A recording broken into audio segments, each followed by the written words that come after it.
How to think in English. There are 4 important stages for thinking in English language. Let's begin with them. Stage number 1. Well, stage number 1 is to think in verbs. To think in verbs, not words, not just a random word. No, to think in verbs. That's very important, to be thinking in verbs, because if we want to describe something, what is happening around us, it's all actions. A verb is an action word. Now, action is something that is meaningful. If you are just telling a meaningful word to somebody, a person would be able to understand something out of it. So, this is very important for you. If you look around yourself, it's all verb actions, right? Actions. That means actions are meaningful, so you have to think in verbs. You can do this anytime, anywhere. If you're sitting in a metro, you can do it. If you are at a traffic light, for example, and you have a minute or 2 with yourself, you can just look around and practice at that time. If you're going by your own car, if you are in a park, at that time you can just sit, relax, and do this particular activity. You can observe your surroundings anytime, anywhere. So whenever you're taking up this thinking in verbs, you can do it. You can sit on the terrace of your house. You can do it anywhere where some action is going on. The thing is that this is not something that you might be able to do while sitting inside your home. If you're doing it at home, then you need some kind of picture to aid your thinking. Because how are you going to think in action when there is a picture in front of your eyes? When there is a particular picture or a particular scene, that means it's a situation. Something is going on in that particular picture because a picture captures a moment and it speaks volumes. So you have to do that. You have to just take that picture up. Any picture. If you want to do it alone, if you want to do it at your home, you can do this particular thing. Take up a picture, look closely, and try to identify the actions, the verbs. And if you are doing this somewhere where you're in an open surrounding, a park, any public place, public transport, anywhere, then you have very well a lot of verbs that you can come up with. A lot of verbs. If you observe anything around you, you might come across some verbs like walk, talk, eat. A person might be eating something. Walk, talk, eat, discuss, gossip. Gossiping. To gossip is actually a verb. Converse. Converse is a verb, an advanced verb. Play.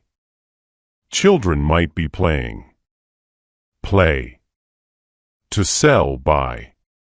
A person might be selling something, another person might be buying something from that person. So you have to think in verbs, as many verbs as possible. Carry. To carry is a verb, to carry something.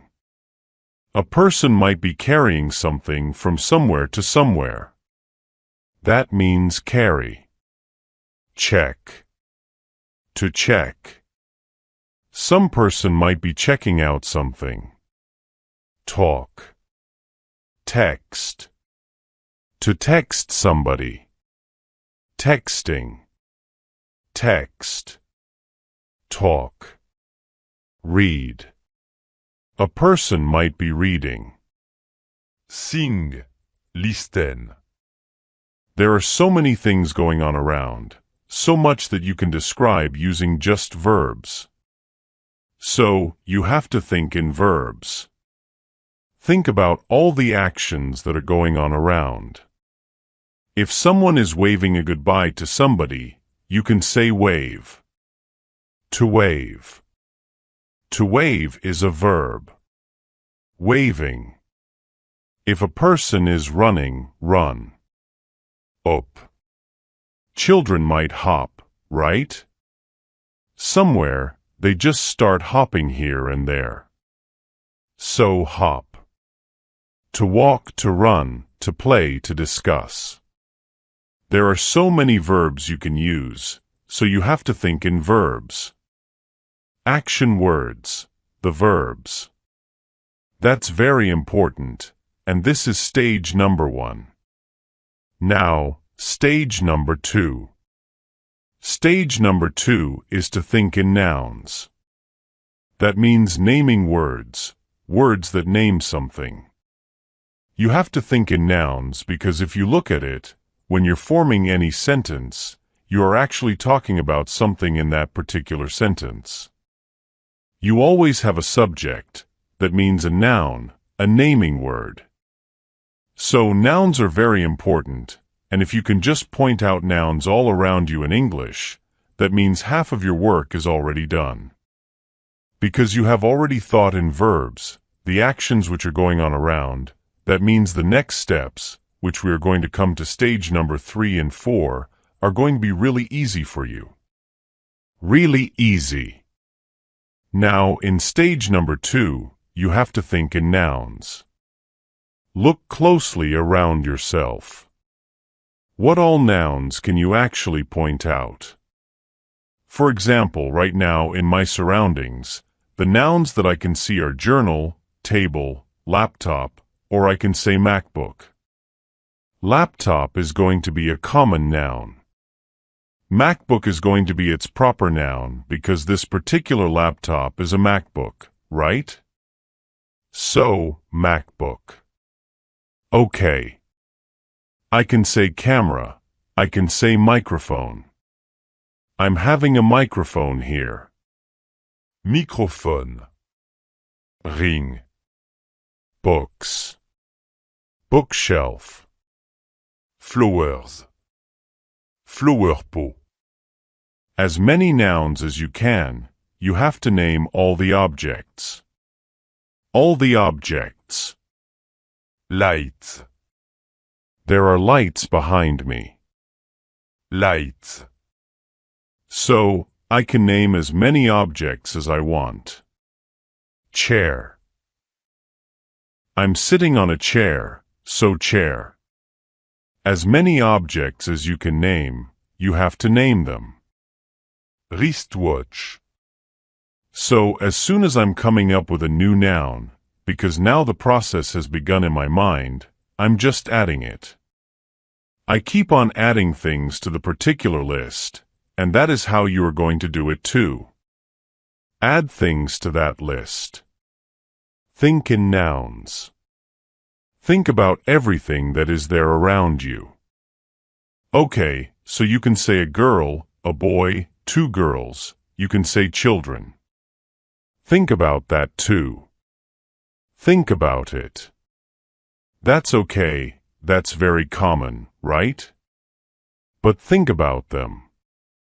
When you include them in the picture, only then you'll be able to form sentences on it. So you have to include everything in the picture that is around you, everything. Now, this is something that you can also do at home, naming nouns around yourself. Like right now, I just named so many nouns around myself, and you do not even need a picture for this. So this is something that you can do anytime, anywhere, even at your home, at a public place, in your office, in your college. You can sit and practice for 5 minutes straight, thinking about it. Think in your mind. Think about it in your mind. And if you're sitting alone, there's nobody around you, you can speak them out loud too. That will help you solidify the thoughts that you're having. So it's going to help you a lot. Think in nouns because there are so many objects around you and everything has a name to it. Now, stage number 3. Stage number 3 is to think in sentences. Think in sentences. You have to think in sentences. You can think about what sentences you would form with everything that is going on around you, the nouns, the verbs. Now is the time to connect them, and you can form individual sentences. You don't have to form paragraphs after paragraphs, no. Individual sentences. Short sentences, a bit longer sentences too. So you have to form individual sentences. For example, what I can say is, there's a pink journal kept beside a pen, right? The book is kept on top of a table. The table is white in color. There is a laptop on the table. So I'm forming small sentences. I'm not forming any kind of complex sentences here, as you can see. No complex sentences, nothing. Short sentences. That is like whatever is there around you. You have to form short sentences. You name the words, the nouns, now form sentences using them. For example, there is a bookshelf behind me. There are so many books in the bookshelf. There is a beautiful flower pot kept behind me. So the kind of nouns that I've used, I am using them in all the sentences, almost all the sentences, right? This is how you're going to form the sentences. Short. Nothing more, nothing big, nothing complex. No. Short sentences so that you can use everything. You can, now weave your thoughts together. First, you have taken up the verbs, you have taken up the nouns, now you're trying to weave them together. You're weaving them. Now they are weaved into a thread. Next stage. Stage number 4 is the final stage, and that is something that's very important. Let's move to that now. Stage number 4 is to think in paragraphs, or maybe to describe everything in a single attempt. To think in a paragraph is to describe everything around you in a single attempt. No short sentences, no individual sentences. You have to form kind of a paragraph. Okay, you are not talking about individual things and forming different sentences. You're taking everything up all together as if you are describing your surroundings, as if you were telling a story. If you're looking at a picture, you can tell that. You can tell a story. You have to do that now. What you have done is you have taken up nouns, verbs, weaved them into sentences. Your sentences are your threads. And now is the time to form the complete net through those threads. Now these threads are going to be weaved into a complete net. Complete net. You can say net, you can say cloth. Basically, we are going to complete the picture of this thinking process, the final step, the final product, and that is to think completely in English. That is our final product. And that is what we are doing. So, to think in paragraphs, that is very important. Extremely important. But because you have done everything that I've already told you, the 3 steps, you will find it possible to think in paragraphs. It'll be easier for you if you're following all the 3 steps. It will be easy for you to think in paragraphs too, because now you've trained your brain. Your brain has consumed a lot of information. Your brain has a lot of stuff with it. If you would have not followed the first stage, second stage, third stage, and directly you are to describe your surroundings in one go in English, that would be a bit difficult because you might run out of sentences, run out of thoughts, of words, what to say, now what to describe. But because you have analyzed everything, your brain has a lot of English stuff, a lot of stuff to describe in English right now, related to your surroundings. This means it increases your English speaking capacity. You'll be able to speak more about your surroundings. You'll be able to speak for a longer time. You'll be able to speak fluently too. So, let's do a demo. Okay, let's do a demo on this too. So if you have to form a paragraph, what I can say is that there is a book kept beside a pen, and they are lying on top of a table. I'm working on a MacBook, and I'm doing my work quite seriously. There is a camera in front of me which is helping me shoot this particular video, and I'm sitting in front of a bookshelf. There are so many books in the bookshelf, out of which most of them are my favorite novels, my favorite books. I love to read them a lot. There are so many lights surrounding me which help create a perfect working environment for me. So this is how you can describe your surroundings, what is going on, weave everything into a paragraph. And that is the final step, final stage, to think in English so that you can speak English absolutely fluently. So that this thinking process can become easy for you, you need to practice it. This will not come to you suddenly or just like that. You practice it, and you will see improvement.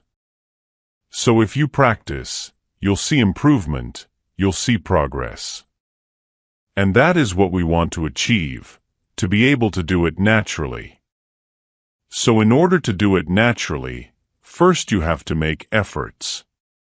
Take up everything that I've told you today. Take up this technique, all the 4 stages, and you'll see a huge difference. These 4 stages will make you think in English. Now I'm going to meet you again in a new lesson. Till then, everybody, take care and bye.